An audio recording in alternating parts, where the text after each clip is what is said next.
What's up guys, welcome back once again to the reviews. So if you've been looking for an SSD recently, you'll notice they've came down in price quite a lot. And you might have stumbled across this brand before. I stumbled across it when I was looking through like Amazon sales and things like that. And I thought I'd give them a shout and see if they could send me one out to review, to basically see how good they are. So this is from Fanxiang, I think that's how you pronounce it. Apologies if I got this wrong. And this is their PCIe Gen4 M.2 NVMe drive. This is their S660 SSD. They do different ranges. They do a lower range, they do a Gen4 one. They also do a higher range. They do a Gen4, which is up to like 7,000 megabytes per second. This one is, like I say, the Gen4 sort of mid-range one. And this has speeds of up to 4,800 megabytes per second, and that will be on your sequential read. Write speeds are at 4,200 megabytes per second, so it's a decent speed. It's not as fast as some of them out there, but the price range on this is around 65 to 70 pounds here in the UK. For a 2 terabyte, so it's quite well priced. I've got the 500 gig model, but it's got the same speeds. So what we're going to do is we're going to unbox this. There's not a lot to show you, but we'll unbox this, get it installed in the system, we'll do some testing, and then I'll give you my final thoughts at the end. So keep watching. So as I said, Fanxiang S660 SSD, PCIe Gen4 SSD NVMe. Let's quickly unbox this. I've told you the sort of specs of it. I will leave a link in the description below for you to see a bit more if you want to know more about it in terms of IOPS and things like that. So this is the packaging you get. It does come with a cooler, a heatsink, so it comes with that. And one thing I noticed straight away is it doesn't come pre-installed, which I quite like, because a lot of motherboards nowadays have their own, so you don't need it.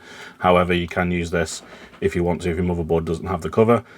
Also, this is Ps5 compatible, so you can use that in that with the cooler installed as well to keep it nice and cool. So that can work in a Ps5, so that's good to know. And it comes with a little screwdriver for you to install this. With a little screw as well, so if you're missing your M.2 screw in your board and your board needs one, you've got a screwdriver and a screw there as well, which is good. And then this is the drive itself. I'll just quickly show you the heatsink so you can have a quick look at it. It's quite nice, quite understated really. Obviously it comes with thermal pads as well, and it splits in two there. They're the thermal pads you get with. You get two, one for the top, one for the bottom, so it'll keep it nice and cool. I'm not quite sure what controller it's using. It looks like Maxi. I can't read it myself, so I can't really tell you, but I will try and find that specs out for you and put those in a pinned comment. But it's using what looks like a Maxi chip. I'm not sure how good those are, so you might have to do your research on that.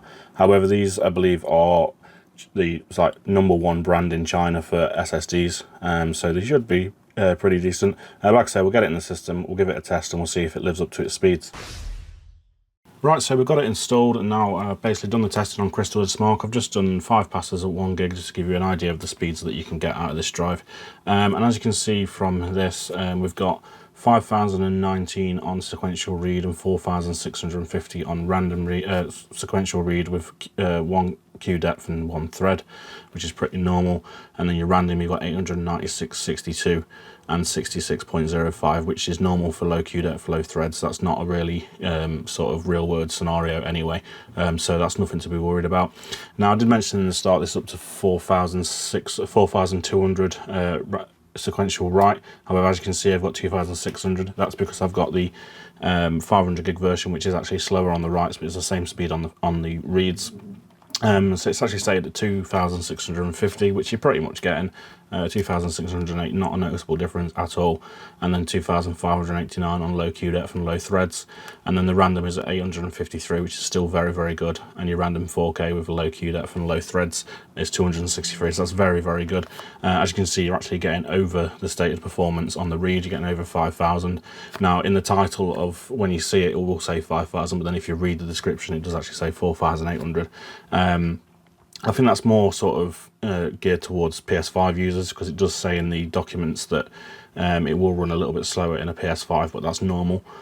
So using it on a PC, you're getting 5,000 megabytes per second sequential read and 2,608. So I have no reason to believe that you won't get the speed stated on the higher capacities, 2 terabytes and stuff, which are faster. You should get the rated speeds as shown in the documents, because you're getting what you should be getting really here on the 500 gig version. So that's all there really is to show you guys. Great speeds, and like I say, it is a great price at the moment. Like I said, 2 terabyte at the moment is about £68 here in the UK, which is comparable to your other brands. Yeah, I mean, and then there's, I think the faster one is just over £70, if about £80 for a 2 TB, which is absolutely fantastic value. But the first reason I looked at these because they were on really good deals on Amazon. So keep your eye out on these if you're looking for a cheap drive. They do perform, as you can see.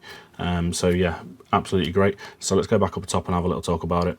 Right, so there we have my review of the S660 M.2 Gen4 NVMe drive from Fanxiang.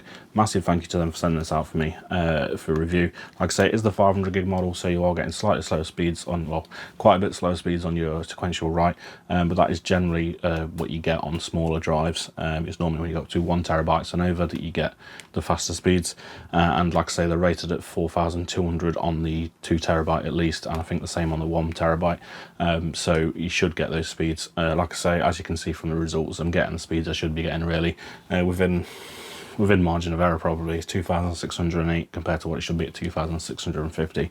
It's negligible really. So if you're looking for an NVMe drive and you see this, you come across this and it's on a really good deal, then obviously there's going to be brands you've heard of more, which you're more likely to buy if they're the same price. But like I say, these come on decent deals very often that I've seen, especially on like Prime days and things like that. So if you can grab it for a good price and it's noticeably cheaper than the branded ones, I can definitely recommend this. Fantastic drive. Like I say, it comes with a cooler as well, and that will fit inside your PS5. So if you're looking for one for your PS5 and don't want to spend a lot of money, then go for one of these. One thing I will mention is it comes with a 5-year guarantee as well, and up to 1,400 terabytes written, so that's pretty good. And like I say, it works on your PS5 with the cooler on it as well, so absolutely brilliant. And as I mentioned previously, they also do a sort of lower range one, a Gen 3 one, which will obviously be cheaper. Whether it's enough to warrant you going for the lower one is down to you. When I've seen it on price, it's probably worth paying a little bit more to go for this one, or if you want to go for the higher one, which again is not normally that much more, I think it's the 880, that's sort of like 7,000 plus megabytes per second, so really fast. So if you're looking at that as well, that goes on offer quite often as well, so go for that one if you're looking for the top speeds. As far as I know, they don't do a Gen 5 yet. I'll keep an ear out, see if they do any of those, but we'll have a look at that. So thanks for watching, guys. Hope you enjoyed this video. Hope it gave you an idea of whether you want to buy one of these or not. And leave any comments in the comment section below. Give it a like if you liked it. If you didn't like it, then obviously give it a dislike. And don't forget to subscribe if you haven't already. So thank you for watching, and goodbye.